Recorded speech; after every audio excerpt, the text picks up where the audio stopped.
Alicia Jamoy Sutton, doctora en Ciencias Sociales. Actualmente desempeña el cargo de Secretaria de Educación Médica de la Facultad de Medicina de la UNAM. Investigadora nacional nivel 2. Sus líneas de investigación se relacionan con la educación médica y la antropología en salud. La mayoría de sus trabajos se enfocan desde la perspectiva de la metodología cualitativa. Es profesora de posgrado en las asignaturas Métodos de Investigación Cualitativa en Salud y Narrativas del Padecer, y en pregrado la materia optativa Enfoque Médico-Social de la Salud. Entre las investigaciones vigentes está la de Modelo de Educación para desarrollar actividades profesionales confiables y aproximación teórico-metodológicas a las narrativas del padecer. Ha sido profesora de 92 cursos, directora de 19 tesis de licenciatura, maestría, doctorado, especialidad y subespecialidad. Autora de 146 artículos en revistas científicas y de difusión, 82 capítulos de libros, 6 libros publicados como autora y 12 libros editados como coautora. Dictó más de 85 conferencias y 92 presentaciones en congresos. Bienvenida, doctora Alicia Jamoy.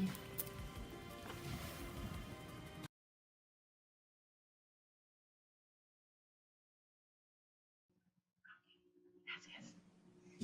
Buenos días y muchas gracias por su asistencia, por despertarse temprano para estar aquí presentes desde el inicio del Congreso. Muchísimas gracias por su asistencia. Y bueno, con esta conferencia iniciamos las jornadas de trabajo de hoy y mañana con respecto a los temas de evaluación en educación superior, que esperamos que sea realmente productiva en ese sentido. Y bueno, lo que estaré presentándoles en esta mañana es este tema sobre la congruencia entre planes de estudio y evaluación.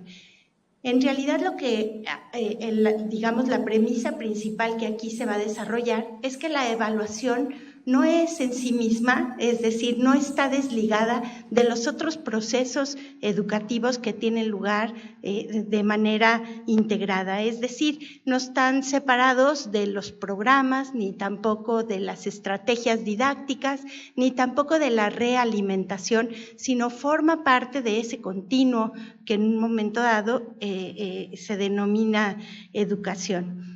Bueno, estos son los temas que estaremos tratando en esta plática, ¿no? Es el índice. Hablaremos primero del mapa curricular y el modelo pedagógico para después pasar a los nodos de evaluación en este mapa curricular.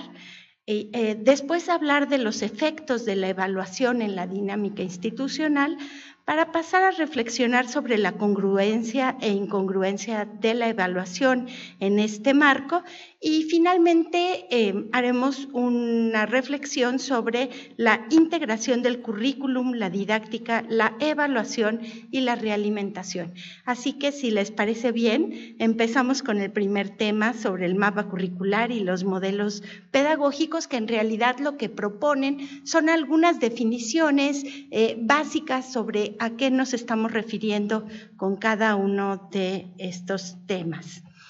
Yo creo que la primera definición que debiéramos hacer es la de currículum, porque aparentemente hay diferentes acepciones de lo que es esta noción y bueno, uno tendría finalmente que plantear el referente desde dónde lo va a abordar de tal manera que pueda tener congruencia con el resto. Entonces, en este caso podemos decir que el currículum es este conjunto de objetivos, competencias, contenidos, métodos pedagógicos y criterios de evaluación que orientan la vida académica. Y es ahí en el currículum en donde se concretan las concepciones ideológicas de qué es lo que se quiere, es decir, un proyecto ético, educativo, político que finalmente está. También ahí están concepciones socioantropológicas, está también las nociones epistemológicas, desde dónde se construye finalmente una propuesta educativa. Por supuesto, las pedagógicas, las psicológicas, y todo ello expresan al final la orientación que tiene una escuela o una facultad en este caso. El currículum también constituye un proyecto social y cultural en el que se define el papel que juega el sistema educativo en el desarrollo de futuros profesionistas y ciudadanos. Es decir, no solamente tiene que ver con lo que se define hacia adentro de una escuela o facultad, sino cómo se articula en el contexto en el que finalmente está. Es decir, por ejemplo, si hablamos de la Facultad de Medicina, la Facultad de Medicina está en un contexto más amplio, que sería la UNAM, y al mismo tiempo la UNAM forma parte de una sociedad que tiene ciertas expectativas y ciertas situaciones que espera de lo que nosotros estamos haciendo aquí. Sin duda el currículum considera también las condiciones reales y la dinámica del mundo social, laboral, del mundo productivo, tanto a nivel local, regional, nacional, pero también internacional. Entonces, como ustedes se pueden dar cuenta, el currículum es el proyecto educativo en sí, que contiene todas estas características que están ahí. Bueno, en la literatura se han referido mucho a diferentes tipos de currículum y aquí ponemos solamente algunos de ellos que están aquí. Por ejemplo, el currículum formal, que es el que tiene que ver con aquello que está escrito, con las reglas, normas, las legislaciones, lineamientos, que por supuesto están por escrito y que constituyen un referente ineludible. El currículum informal también, que es el que se vive digamos, fuera del aula, fuera de las cuestiones normales, pero que de alguna manera son las reglas no escritas del sistema, que también operan de una manera importante. El currículum que denominan algunos autores vivido, que es aquel que se experimenta día a día en la vida cotidiana de una institución educativa, ¿no? Entonces, muchas cosas podrán decir los documentos formales, pero el currículum vivido es lo que profesores, alumnos, autoridades, administrativos y todos aquellos actores que viven esta propuesta educativa experimentan y que no siempre se apegan al 100% al currículum formal. Por supuesto, el currículum oculto, que es aquello que está, ha sido como muy estudiado, ¿no? Aquello que está y que de alguna forma opera, pero que no se explicita en este sentido. Y por último está el currículum nulo, que es aquel que de lo que simplemente no se habla en una institución, que no es pertinente expresar, por ejemplo, en una institución, y entonces es el límite que se establece finalmente en este contexto y que también determina la forma de ser y la forma de operar de una institución educativa.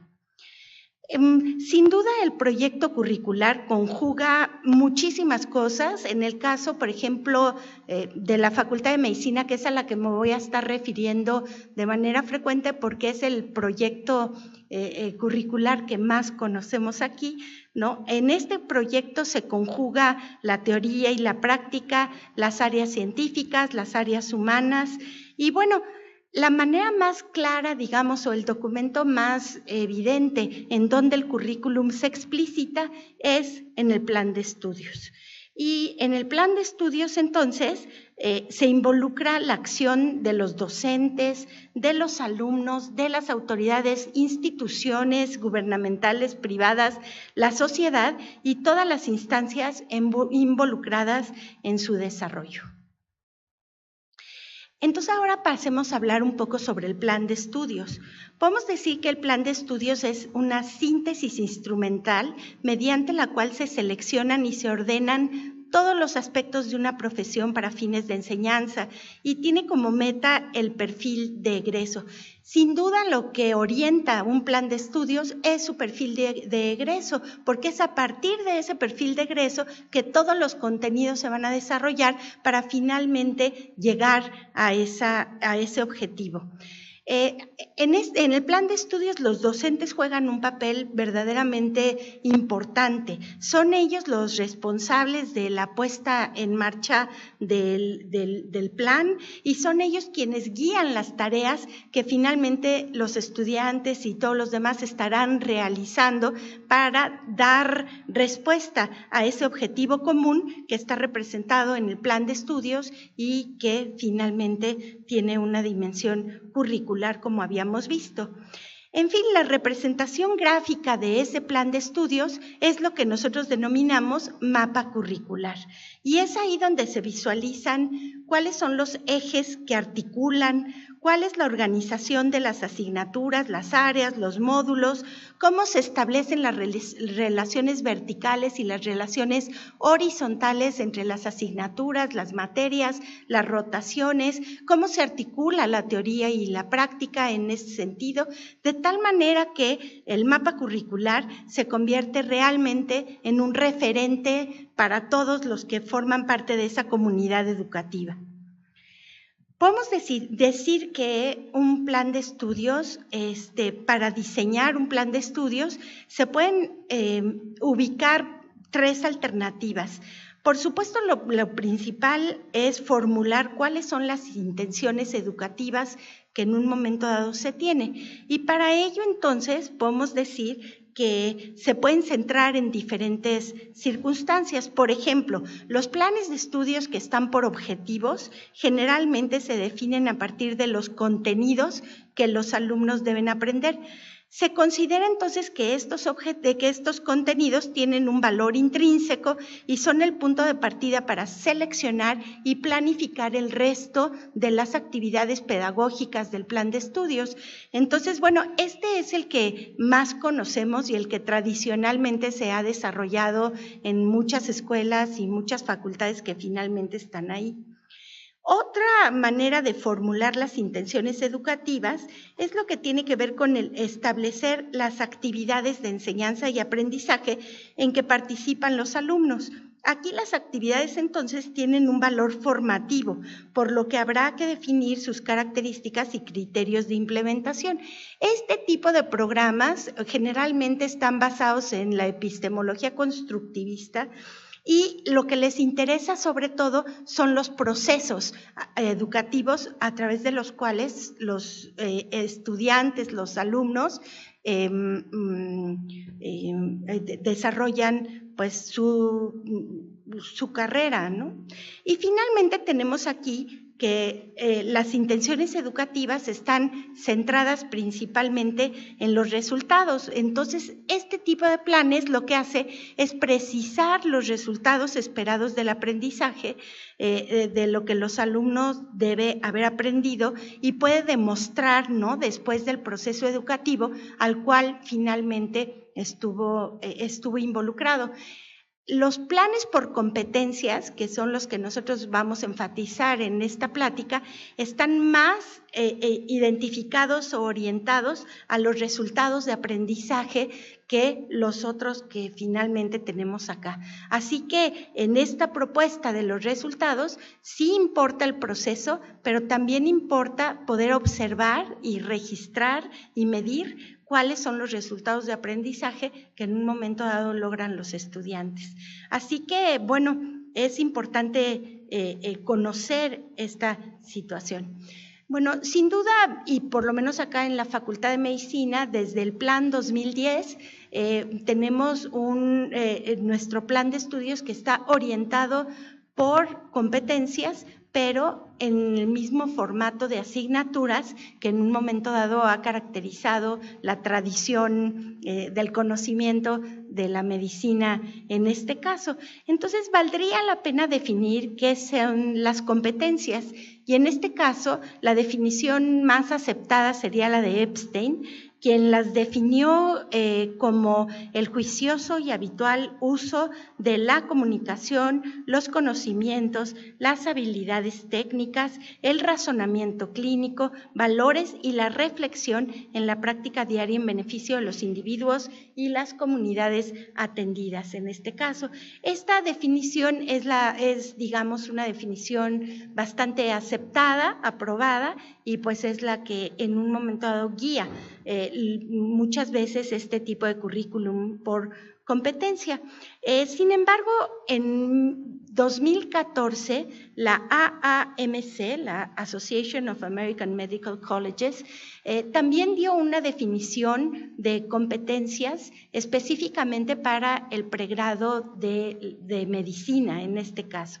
Y definió entonces a la competencia como una habilidad observable del profesional de la salud que integra múltiples componentes como conocimientos, destrezas, valores y actitudes que al ser observables, estas competencias son susceptibles de medirse y evaluarse para asegurar su adquisición. Es decir, como ustedes pueden ver, estas definiciones son compatibles con planes de estudios que están planeados por resultados de aprendizaje en este caso. Entonces, pues estas serían como las bases desde las cuales construimos los diferentes planes de estudio que en un momento dado orientan la educación por competencias. Podemos decir que el currículum por competencias, entonces, sí considera contenidos y actividades, pero sin duda enfatiza los resultados de aprendizaje.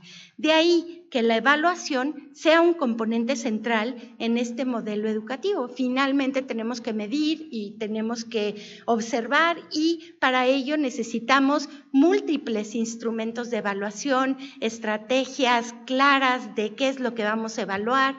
Necesitamos técnica que nos permita que nuestras evaluaciones sean válidas y sean confiables también. Es decir, hay toda una serie de actividades que están relacionadas sin duda con la evaluación y que lo convierten en un componente central del modelo educativo por competencias en este caso. Como venía diciéndoles casi desde la primera frase que les proponía, la evaluación no está desligada del plan de estudios y forma parte de este ciclo pedagógico que finalmente constituye los procesos educativos. Entonces, gracias a la evaluación se establece un orden secuencial para adquirir las competencias en los programas académicos. Se enseñan los contenidos temáticos en la transmisión de sistemas conceptuales, de procedimientos, habilidades, actitudes, valores, de forma integrada en lo que denominamos las competencias. Se diseñan estrategias didácticas y metodológicas para desarrollar estas competencias también y se definen los estándares y criterios para poder realizar la evaluación de los aprendizajes esperados de acuerdo con el nivel, de acuerdo con el área, la asignatura y de acuerdo con las estrategias didácticas que finalmente se establecieron previamente. Y por supuesto habría que considerar las modalidades de realimentación que muchas veces no están incluidas dentro de las planeaciones educativas y que constituyen una fuente de aprendizaje impresionante para los estudiantes, así que es importante que las modalidades de realimentación estén presentes a la hora de planear planes de estudio, programas, etcétera, que formen parte de esto. Y bueno, con esto entonces nos pasamos a la segunda parte de la ponencia, que tiene que ver con los nodos de evaluación en el mapa curricular.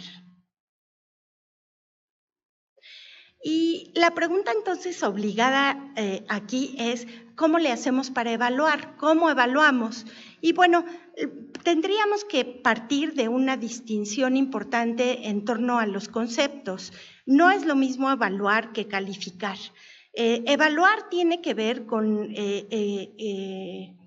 la acción. Digamos, en la primera acción, el error se considera como una fuente de conocimiento para rectificar, aprender y para regular el aprendizaje y toma en cuenta los procesos de enseñanza y aprendizaje.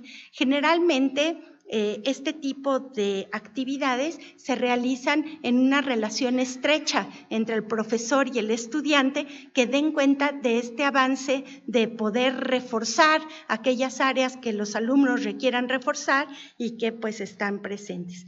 En el caso de calificar, en esta segunda acción, el objetivo es medir el conocimiento y las habilidades, o sea, las competencias, y asignar un valor en una escala que marca una línea de corte entre los aprobados y los suspendidos. Entonces, este tipo de evaluación, por llamarlo, es distinta y tiene objetivos distintos a los otros. Y bueno, sin duda el propósito de la evaluación se establece según las intenciones educativas que en un momento dado se tenga. Y entonces pasamos a la pregunta que diría, ¿para qué evaluar? ¿Cuál sería la necesidad de evaluar?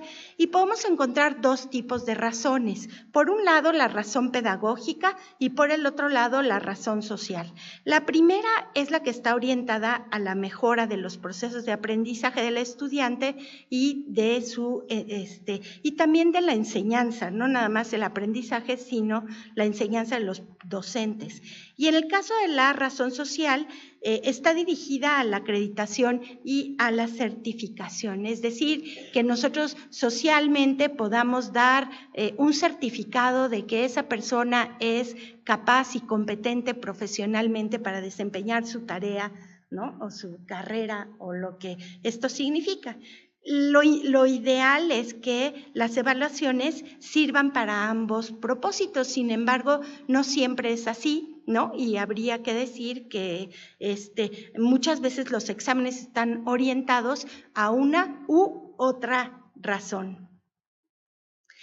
Y continuamos entonces con esta pregunta que diría, ¿qué evaluar? Y lo primero que podemos decir es que la evaluación no es algo improvisado, que la evaluación se articula con lo que se enseña y con lo que se aprende, y que implica una planificación y que tiene que ser congruente con los contenidos y con las estrategias didácticas que finalmente se implementan y que se requiere conocer previamente lo que se va a evaluar. Es decir, implica métodos, implica técnicas, implica la creación de instrumentos y por supuesto no es improvisada, sino implica también un gran trabajo que esté sustentando cualquier forma de evaluación que se considere. Pues al evaluar entonces hay que considerar no solamente los aspectos de la propia prueba, también es importante considerar aspectos físicos, el contexto, las situaciones en las que se llevará a cabo, por ejemplo, las instalaciones escolares, las condiciones ambientales, si esto se lleva a cabo en la clínica, tiene una forma de organizarse, si es un examen práctico, tiene otros escenarios completamente diferentes y por supuesto si esto se realiza en la comunidad también tiene especificidades distintas. Y entonces vendría la pregunta de cuándo evaluar, que sería otra de las preguntas importantes. Y esto puede ser completamente variable de cuándo se tiene que evaluar dependiendo del tipo de examen y del objetivo de la evaluación. Entonces, podemos decir que a pesar de esto, sí se identifican por lo menos 3 momentos que pueden expresarse de manera variada. Pero casi siempre hay una evaluación al inicio, que es lo que nosotros denominamos evaluación diagnóstica. Hay evaluaciones continuas que se dan a lo largo de la licenciatura, el posgrado o la carrera que se esté realizando, que es lo que denominamos como evaluación formativa. Y finalmente hay una evaluación final que generalmente es sumativa. Y lo que esto quiere decir es que determina la línea de pase y tiene consecuencias profesionales importantes. Y aquí entonces nos enfrentamos a otra pregunta más que es ¿quién evalúa? ¿No? Y sin duda la evaluación se alinea con el perfil profesional que el campo laboral requiere, esto es en la extrainstitucional, es decir, podemos ver que se puede evaluar a nivel micro, meso y macro.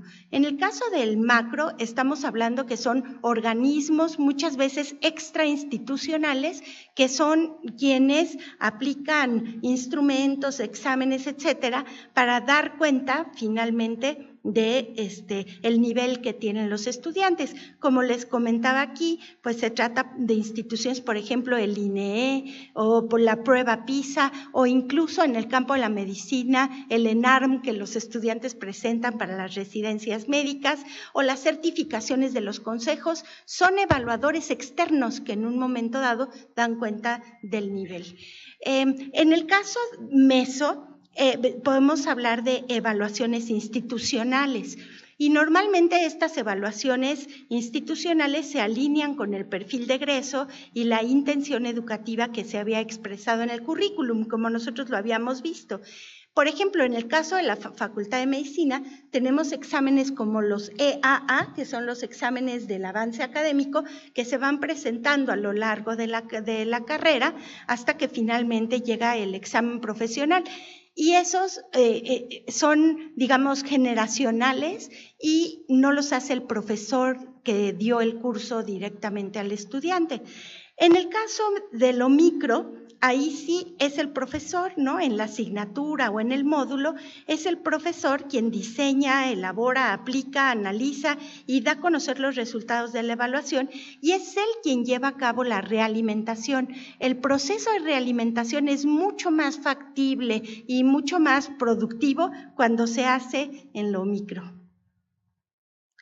Bueno, los criterios e indicadores de la evaluación, ¿cuáles serían? Eso sería lo que nos interesa aquí. Bueno, en un primer momento, estos indicadores deben de ser claros y explícitos, y lo más deseable es que existan lineamientos de evaluación en cada institución que oriente finalmente las evaluaciones. Debieran estar anclados en las intenciones educativas y la lógica del sistema de evaluación curricular. Debieran también mostrar equilibrio entre los exámenes institucionales y la evaluación por juicio del profesor en teorías y prácticas de laboratorio, por ejemplo, ¿no? O sea, la idea es que no estén cada uno por un lado, sino que todas estas formas de evaluación estén efectivamente articuladas. Y bueno, que tomen en consideración la teoría, la práctica, las áreas básicas, las áreas clínicas y, por supuesto, las actividades comunitarias que en un momento dado tengan lugar, y buscan la integración y la aplicación de los conocimientos, las habilidades y las actitudes en la solución de casos o problemas. Y este último criterio es importante porque es el que está sobre todo orientado hacia las competencias de las que hemos estado hablando. Y con esto pasamos a nuestro tercer punto de nuestro índice, en este caso, y vamos a hablar de los nodos de la evaluación institucional y por asignaturas. Y bueno, en este caso les presento el mapa curricular del Plan de Estudios 2010 de la Facultad de Medicina, y lo que hicimos aquí fue identificar en qué momento son evaluados los estudiantes. Entonces, fíjense, hay una evaluación inicial que pueden ustedes ubicar hasta arriba y que es cuando los estudiantes todavía no entran a la carrera y que están, digamos, preparándose. Ya han sido seleccionados, pero aún no empiezan a cursar la carrera, y entonces se les hacen pruebas diagnósticas que nos permitan conocer cuál es el estado basal, por llamar, en el cual los estudiantes entran a la carrera. Después, entonces, tenemos los primeros 2 años de la carrera, que son 4 semestres que están aquí marcados, y ahí tenemos un punto azul que orienta, digamos, que determina lo que aquí llamamos departamentales. Y bueno, cada una de las materias que están en el plan de estudios tiene exámenes departamentales que son puestos, como aquí bien dice, por los departamentos, no por los profesores, y que durante el año por cada materia, pues podrían durar, no sé, tienen 2 o 3 exámenes en el año y que determinan cómo llegan los estudiantes al final. Entonces, vamos a hablar un poco más de los departamentales más adelante, pero estos 2 años están caracterizados por una evaluación constante, ¿no? O sea, hay un gran número de exámenes de opción múltiple que los estudiantes presentan, y es este sistema de evaluación el que va determinando el ritmo de la trayectoria académica del estudiante en este caso. Después de estos exámenes departamentales, vemos 3 círculos verdes al final del 4º semestre, del 6º semestre y también del 8º semestre, en este caso, del 9º semestre, creo que están, bueno, así es. Entonces, estas son las evaluaciones del avance académico, y estas evaluaciones no las hacen los departamentos, sino las elabora la Secretaría de Educación Médica. Son también generacionales, y lo que buscan son exámenes diagnósticos, porque estos exámenes no influyen en la historia académica de los estudiantes, pero sí van realimentando el desarrollo de la carrera de los estudiantes. En este caso son exámenes, ya vamos a hablar un poco más de estos exámenes de avance académico más adelante. Y bueno, en el 10º y 11º semestre, que corresponden al internado médico, donde hay 6 rotaciones, al final de cada una de estas rotaciones, es decir, al final de los 2 meses que dura la rotación, los estudiantes presentan también exámenes departamentales que son promediados con otros elementos de la evaluación. Y finalmente tenemos un círculo rojo que está al final de la carrera y que constituye el último examen que presentan los estudiantes, que es el examen profesional, y que es, digamos, la síntesis de todo lo que ellos desarrollaron durante los años. Entonces, este es más o menos el mapa con la forma de evaluar que caracteriza a este sistema educativo que es este. Entonces, hablemos brevemente de cada uno. Los exámenes diagnósticos iniciales, por ejemplo, es interesante hacer análisis referentes a la escuela de procedencia de los estudiantes, y marcan el inicio de la trayectoria escolar, y son una medición basal común a todos los estudiantes que ingresan sobre los conocimientos de las materias del bachillerato, y se hacen análisis de las calificaciones que generalmente tienen esos criterios, por promedio y por escuela de procedencia. Nos preguntamos entonces cuál sería en este caso los efectos de estos, y lo que sí podemos decir es que antes los grupos se ordenaban en torno a las calificaciones de los estudiantes. Entonces los estudiantes con mejores promedios estaban en unos grupos, los intermedios en otro, y los más, digamos, los promedios más bajos estaban en otro. Sin embargo, desde el periodo 2016-17, en la Facultad de Medicina por lo menos se tomó la decisión de no inscribir a los estudiantes de acuerdo a su promedio, sino inscribirlos de forma aleatoria, de tal manera que estén todos revueltos, ¿no? Buenos, malos, etcétera, y que eso tal vez podría servir como un criterio de equidad y de justicia ante la segregación que de facto tenía la inscripción por promedio, ¿no? La segregación social. Otra de las cosas interesantes es que gracias a estos exámenes diagnósticos se pueden identificar áreas de fortaleza y oportunidades, ¿no? Incorporando, por ejemplo, dependiendo del promedio, se pueden incorporar a programas de alta exigencia académica, a programas, no sé, de investigación, de tutorías, de becas, de tal manera que la clave del sistema es la calificación y el promedio. Y los sistemas de evaluación se convierten realmente en un mecanismo institucional que de alguna forma marca esta situación. En fin, también alguno de los efectos es que pues marca que hay una experiencia educativa diferenciada de acuerdo a los apoyos recibidos o no recibidos.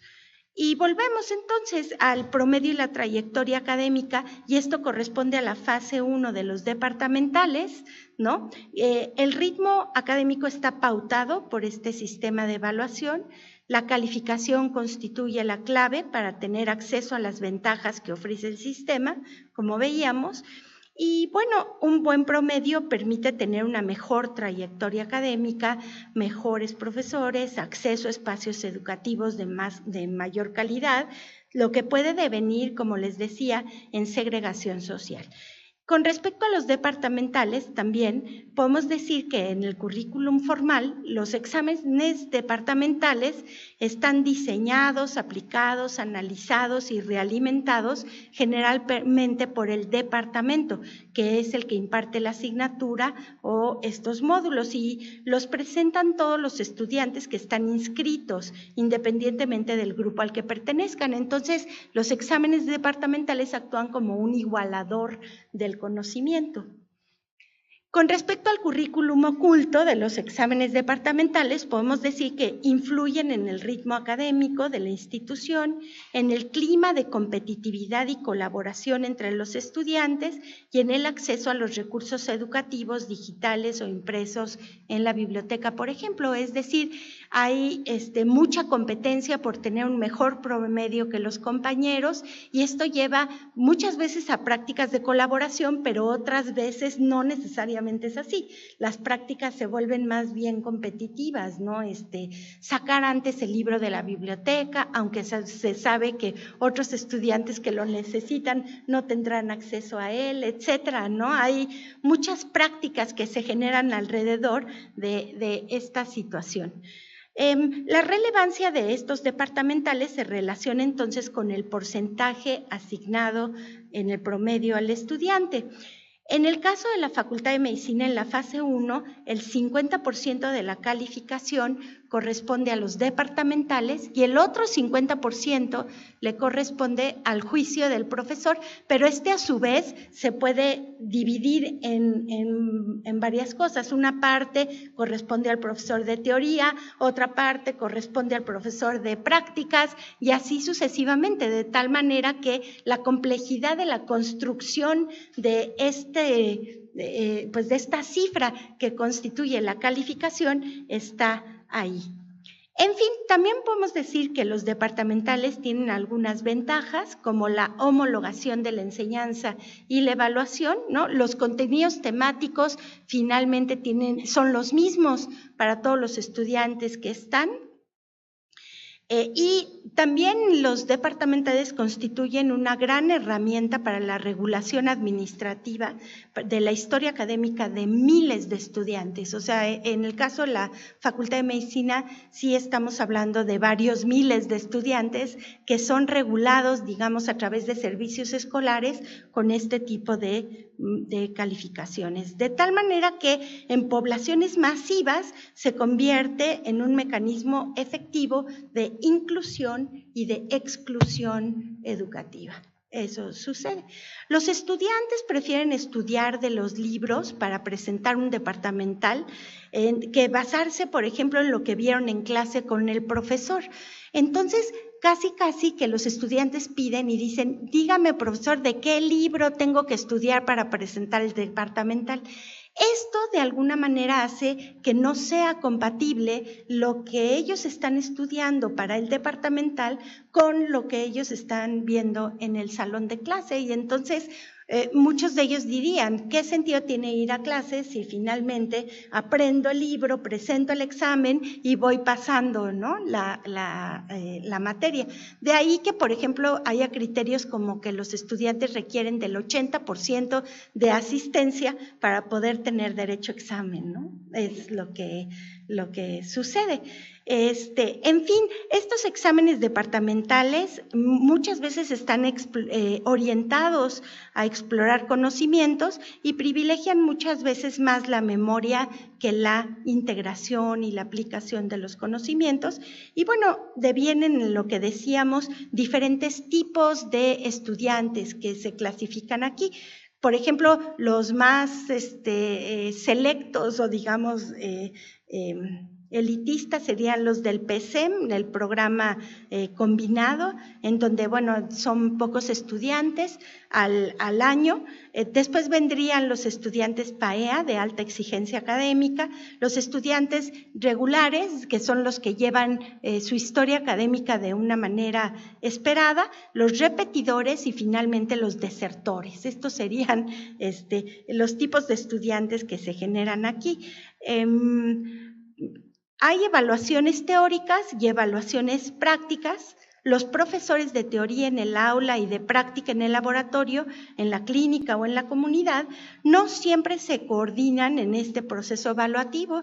A veces se limitan a promediar sus calificaciones para definir este 50% del juicio del profesor, y esta manera de operar afecta el aprendizaje y la valoración integrada del desarrollo de las competencias, porque se fragmenta la calificación, se convierte en una operación matemática. En fin, los programas académicos y la evaluación. La evaluación departamental sin duda fortalece a los departamentos académicos por encima de los docentes y por encima de los profesores, ¿no? Se privilegian los contenidos declarativos, explicativos, conceptuales y deductivos, y no tanto la aplicación a casos, la reflexión y otro tipo de ejercicios que también sin duda serían importantes. Entonces, los profesores se ven obligados a cumplir rigurosamente con el programa académico del departamento, se privilegia la impartición de contenidos y se relegan otras actividades y se limitan las oportunidades de reflexión, como decíamos.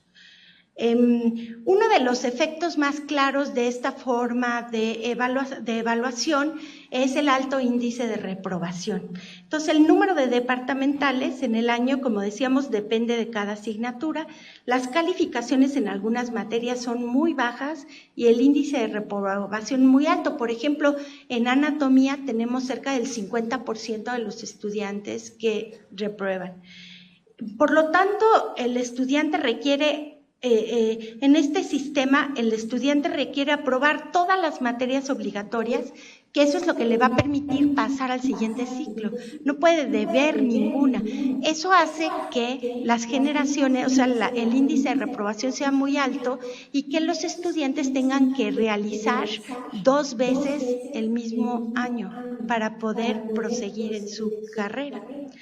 En fin, los efectos de la reprobación serían que al reprobar los exámenes, los alumnos se desmotivan, dejan de estudiar y están obligados a presentar el final ordinario o extraordinario, y entonces, bueno, pues lo que nosotros vemos son estudiantes más bien desmotivados con este sistema. El sistema de evaluación provoca un comportamiento orientado más a la calificación y menos al aprendizaje y a la evaluación en este caso.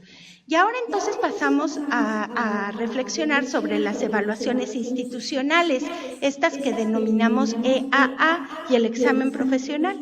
Y bueno, entonces para la consecución del perfil de egreso y el profesional, en el plan de estudios y en algunos planes de estudios se incluyen evaluaciones de perfiles intermedios que permiten entonces dar seguimiento al desarrollo de las competencias. Estos EAA, a cargo de la Secretaría de Educación Médica, cumplen esa función en la licenciatura de médico cirujano. Por ejemplo, ¿qué características tienen estas evaluaciones? Pues son generacionales, es decir, toda la generación las tiene que presentar. Tienen un componente teórico y un componente práctico. Hay un examen de opción múltiple de teoría, pero también hay un ECOE, un examen clínico objetivo estructurado, que ellos tienen que presentar en la clínica. Están diseñados por competencias, que esto yo creo que es una de las grandes aportaciones del Departamento de Evaluación Educativa, el hecho de elaborar exámenes por competencias que no se habían dado hasta entonces. y consideran la realimentación al estudiante, a los profesores, a las instituciones educativas y a las de salud. Después de que presentan los exámenes, se le dan resultados al estudiante, se le dan resultados a la institución, de tal manera que se puedan tomar decisiones educativas al respecto. Normalmente no tienen valor curricular, como les había comentado, no influyen en la historia académica de los estudiantes, se presentan cerca de la finalización del año escolar, ¿no? Y bueno, en el caso de tercero y cuarto, que son los ciclos clínicos del mapa curricular, son los únicos instrumentos de evaluación que la universidad aplica. Tienen un formato similar al examen profesional porque se busca que sirvan como ensayo de alguna forma a lo que va a ser después el examen profesional, y no solamente los presentan los estudiantes de la Facultad de Medicina, sino los estudiantes de las 7 escuelas de medicina que están incorporadas, del sistema incorporado, que están afiliadas a la UNAM y a la Facultad de Medicina en este caso. Así que los números de los estudiantes que presentan estos exámenes realmente son altos. Algunos efectos es que la importancia y por qué los estudiantes muchas veces sí los presentan, además de la motivación, sería porque modifican la lista de inscripción a los ciclos clínicos para la elección de las sedes en la Facultad de Medicina, y porque permiten a la institución detectar fortalezas y debilidades del proceso educativo y de los avances hacia el perfil de egreso. Y otro de los exámenes institucionales es el examen profesional, y este está relacionado con la titulación. Ese sí es de carácter sumativo. Aquí sí los estudiantes aprueban o no, o quedan suspendidos, digamos, de esta. Y finalmente tiene varias modalidades el examen profesional para titularse. Entonces, esa es la última evaluación antes de terminar la licenciatura. Cuando no aprueban el examen, cuando quedan suspendidos, entonces tienen que esperar hasta que en el calendario otra vez lo puedan presentar finalmente. Y también pueden hacerlo, por ejemplo, con otras modalidades, en el caso del examen práctico, como sería el APR, ante paciente real, y también puede ser por investigación, por un artículo, y así podemos decir que tenemos 4 modalidades.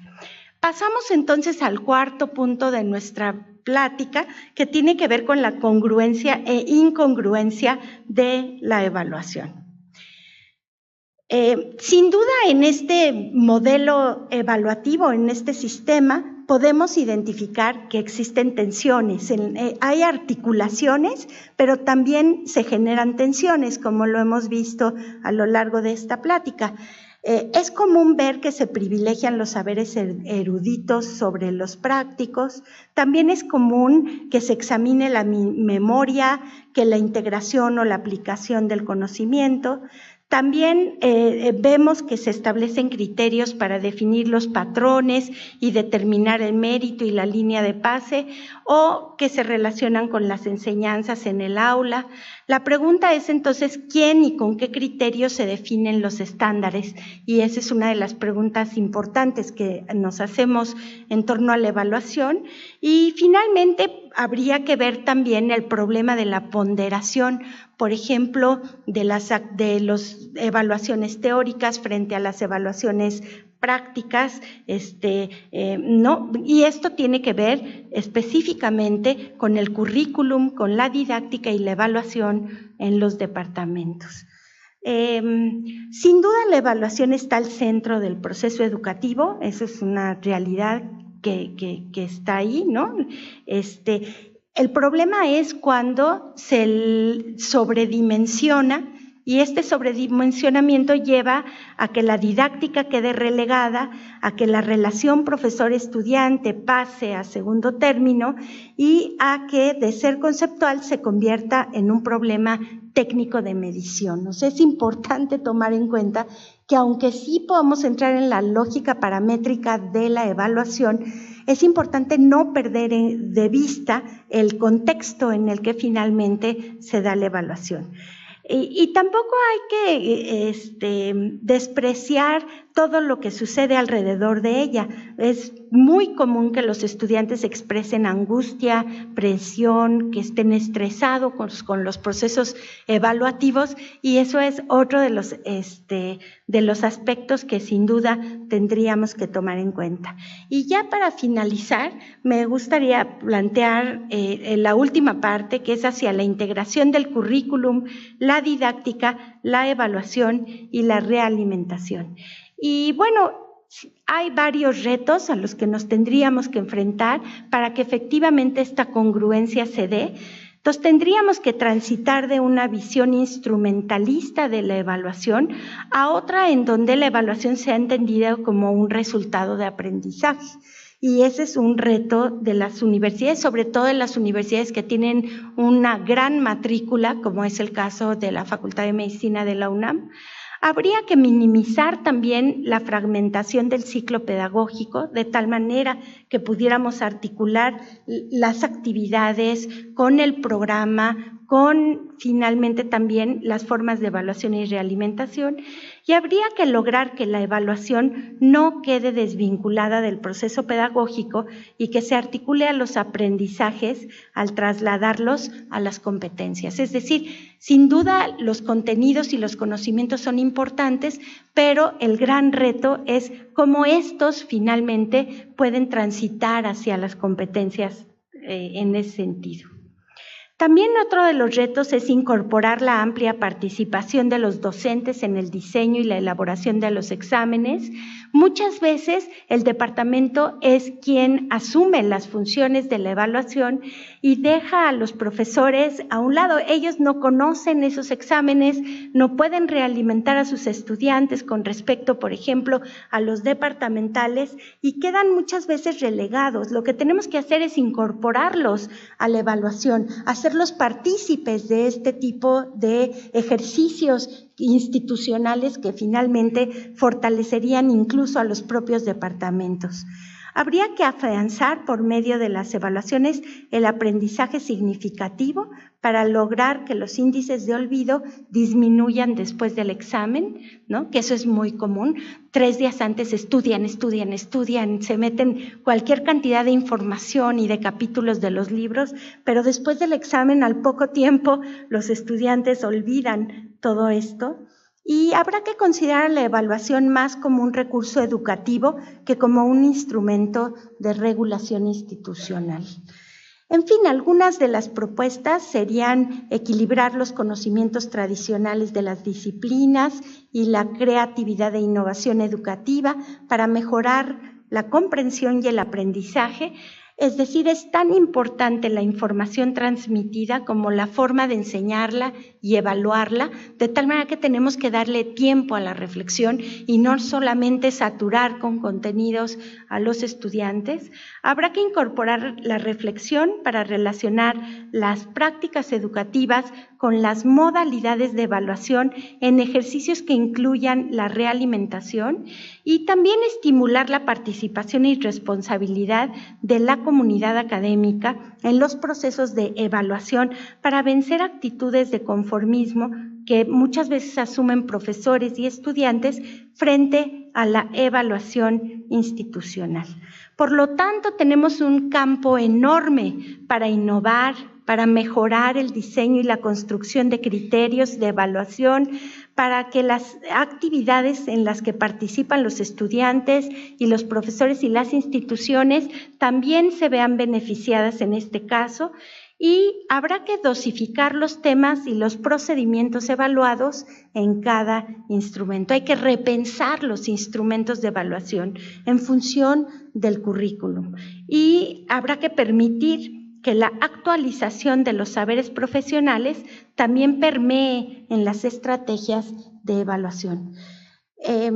Finalmente, desde la Secretaría de Educación Médica hemos estado trabajando en un modelo educativo para desarrollar actividades profesionales confiables que denominamos MEDAPROC, Y en este caso, Medaproc busca esto, adecuar la evaluación de ciertas asignaturas a las prácticas, incorporar la tecnología, eso es muy importante para mejorar las estrategias didácticas y los instrumentos de evaluación, no renunciar a diseñar, elaborar, aplicar y analizar instrumentos de evaluación por competencias. Tendríamos que estar migrando hacia este tipo de instrumentos, pensar creativamente para ir más allá de los exámenes de opción múltiple, implementar modelos educativos como el Medaproc, que les acabo de mencionar, capacitar a los profesores en estrategias y técnicas de evaluación para que sean ellos quienes con su experiencia puedan enriquecer los instrumentos de evaluación y valorar el aprendizaje de los estudiantes. De tal manera que como conclusión podríamos decir que nos enfrentamos a la tarea de repensar la relación entre currículum y evaluación y que finalmente esto pasa por fortalecer la relación entre los profesores y los estudiantes, por privilegiar la formación y la actualización de los docentes para orientarla hacia esa consecución de las competencias, por homologar las técnicas y las herramientas de evaluación con estándares de calidad, en revalorar la evaluación formativa y no solamente la evaluación departamental, por fomentar la realimentación del aprendizaje, ¿no? Que muchas veces es relegada, y favorecer la comunicación y la reflexión sobre los actos educativos. En fin, sin duda el reto es grande y tenemos ante nuestros ojos y nuestras manos una tarea increíble por desarrollar y sin duda fascinante, porque al final la educación es una pasión y todos estamos involucrados en ella, y esa relación entre profesores, estudiantes, autoridades, instituciones se vuelve realmente, tiene sentido en función de lo que estamos logrando y formando en nuestros alumnos. Así que les agradezco muchísimo su atención. Muchas gracias.